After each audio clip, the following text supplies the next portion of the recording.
Good morning. Welcome back to 5 Minutes in the Word. It's Tuesday, so we have day number 2 almost checked off our list for the week. We are working through the book of Proverbs, and today we will begin chapter 19. We will go through verse 15. So if you want to follow along, I have a few footnotes, not too many. So we'll see how far we get. And then we'll do a couple footnotes during, and then one last footnote towards the end. Okay, Proverbs Chapter 19. It is better to be poor and honest than to be a fool and dishonest. Zeal without knowledge is good. Zeal without knowledge is not good. A person who moves too quickly may go the wrong way. So verses 1 and 2 already have footnotes, and it's quite a bit to read. So just bear along with me. For verse 1, it says, a blameless life is far more valuable than wealth. But most people don't act as if they believe this. Afraid of not getting everything they want, they will pay any price to increase their wealth. Cheating on their taxes, stealing from stores or employers, withholding tithes, refusing to give. But when we know and love God, we realize that a lower standard of living or even poverty is a small price to pay for personal integrity. Do your actions show that you sacrifice your integrity to increase your wealth? What changes do you need to make in order to get your priorities straight? Whoa, that's some food for thought. Okay, so verse 2, there's a footnote. It says, we often move hastily through life, rushing headlong into the unknown. Many people marry without knowing what to expect of their partner or of the married life. Others try illicit sex or drugs without considering the consequences. Some plunge into jobs without evaluating whether or not they are suitable to that line of work. Don't rush into the unknown. Be sure to understand what you're getting into and where you want to go before you take the first step.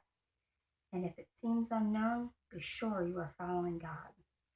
So that's like really super important right there, because I myself in my own life have done that. Those types of things. I have went into decisions that I thought were right, and I really should have taken more time to pray and ask God what he wanted. So if you're in a season in your life where you have some downtime and you're thinking, oh man, I got to get busy, I got to do something, you really need to stop and take some time to pray and ask God, what is it that you want me to do, Lord? Open some doors, show me what I need to be doing. Okay, so verse 3 goes like this. People ruin their lives by their own foolishness and then are angry at the Lord. Wealth makes many friends, poverty drives them away. A false witness will go unpunished. A false witness will not go unpunished, nor will a liar escape. Many beg favors from a prince. Everyone is the friend of a person who gives gifts.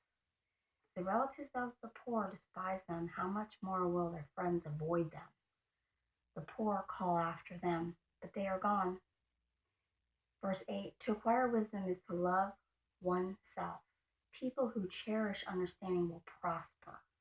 And there's a footnote for verse 8. It says, is it good to love yourself? Yes, when your soul is at stake. This proverb does not condone the self-centered person who loves and protects his or her selfish interests and will do anything to serve them. Instead, it encourages those who really care about themselves to seek wisdom. So it's a different kind of wisdom. It's not really a self-directed wisdom. It's a God-directed wisdom. And it's not selfish for us to gain that wisdom from God, because it helps others and it gets us on the right path with God. Okay, so verse 9 through 15, and then we'll be done. A false witness will go and verse 10 through 15. It isn't right for a fool to live in luxury or for a slave to rule over princes. People with good sense restrain their anger. They earn esteem by overlooking wrongs. The king's anger is like a lion's roar, but his favor is like dew on the grass. A foolish child is a calamity to a father. A nagging wife annoys like a constant dripping.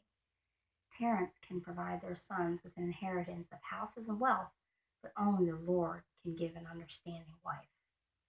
And last verse for today, 15, a lazy person sleeps soundly and goes hungry.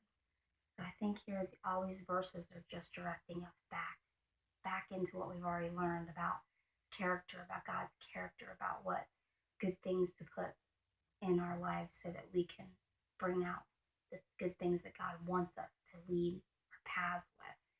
And if we're lazy and, we talk bad about people, these are all things that are going to come out in our life at some point or another. And it's better to just be close to God and to gain his wisdom and to learn as much as we can about him and what he wants for our lives. So with that, I'm going to say goodbye for today. And I hope and pray that you have a wonderful day and that you're walking with the Lord and that you're going back over what we've read. And leave me some comments. Let me know what's going on, how it's going. And I will talk to you tomorrow. God bless you.